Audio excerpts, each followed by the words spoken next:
Welcome back to FoodCrafts. Today I'm going to show you how to make an easy marinade for carne asada with simple, everyday ingredients that you already have in your pantry. Even though this is a beginner-friendly recipe, let me be clear, it does not lack in flavor. Whether you have an hour or 24 hours, you can make this recipe for the most incredible meat to go with your tacos, burritos, or simply with rice and beans. So what exactly is carne asada? Well, it literally translates to grilled meat and is commonly referring to flank steak or skirt steak cooked over a flame and is usually, but not always, marinated with warm and citrusy flavors such as lime, orange, cumin, peppers, and garlic. Today, we're going to turn this skirt steak into my favorite interpretation of carne asada. Today's goal is to give you the foundational knowledge for a delicious yet simple marinade that you can use anytime you fancy a homemade taco. I'll give you specific amounts for each ingredient, but after you watch this video, you'll understand how each ingredient works and can adjust this carne asada marinade to be your very own special recipe. Before we continue, if you're enjoying the video so far and want to support the channel, I'd appreciate it if you like the video and comment down below with your thoughts on the recipe. If you want to see more cooking videos, why not hit that subscribe button? Thanks in advance. Now, let's get back to this carne asada. So, in a large bowl, we're going to start by adding in the juice of one whole orange as well as the juice from one lime. The sugars in the orange will help caramelize the meat when we grill it and add a bit of sweetness as well, while the lime's acid will help tenderize the steak during the marinating process.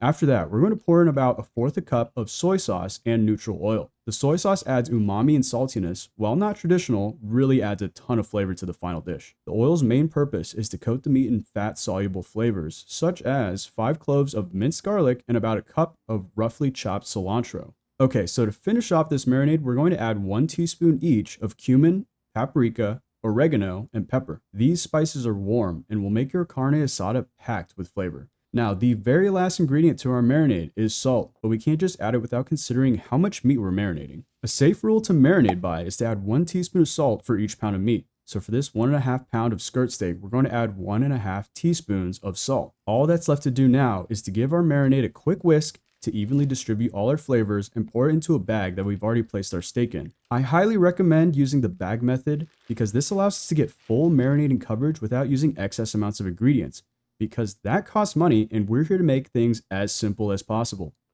With our carne asada marinade complete, you can let this rest in the fridge anywhere between an hour to 24 hours. The more time spent in the marinade, the more flavor and tenderness we develop. So give your carne asada a kiss goodnight and come back in the morning. It's the next day and our carne asada has been marinating for about 20 hours. So we're going to pull it out of the fridge, take our steak from its flavor bath and give it a quick pat to dry it off. The reason we're drying off our steak is to make it easier for the crust to develop later when we grill this over charcoal. The flavor has already penetrated the meat by now, so we're not losing a ton of flavor by patting it dry. With our steak dried and rested, it's time to get to grilling.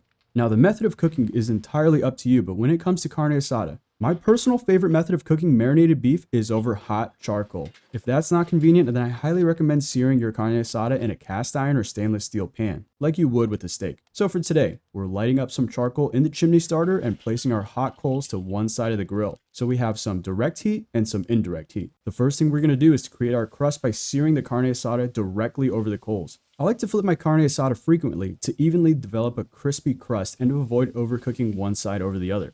And after about 5 minutes or so, you should have the perfect golden brown crust with little bits of char all over it, which adds a ton of flavor to the final product. At this point, we should check the internal temperature of the steak to avoid overcooking it and let it finish off in indirect heat. We're going to cover our steak and come back in a few minutes and wait until our carne asada has an internal temperature of about 125 degrees Fahrenheit.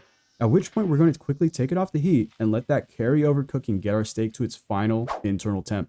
And after resting for about 5 minutes or so, we're ready to begin slicing. But before that, let's just admire this beautiful piece of carne asada. We've got the perfect ratio of browning and char, plus the smoky charcoal that is bursting with an aroma no other method of cooking can replicate. Yes, you can tell it's juicy, but let this baby rest a little bit so we don't lose that moisture. When it comes to slicing skirt steak, the grain of the meat is really important as the muscle fibers always run in a straight line. For this piece of skirt steak, you'll notice the lines run side to side, so what we want to do is cut perpendicular to those muscle fibers. If you do this correctly, your carne asada should look like this and tear with ease for the most tender bite. All that's left to do now is put this on one of our homemade tortillas and sprinkle it with a little white onion and cilantro for the most authentic street taco. Even though we're using ground seasoning and simple ingredients, this carne asada is packed with flavor and has the best of everything: sweet, heat, and umami in every bite. If you enjoyed today's video or end up trying this recipe for yourself, let me know down in the comments how it went for you.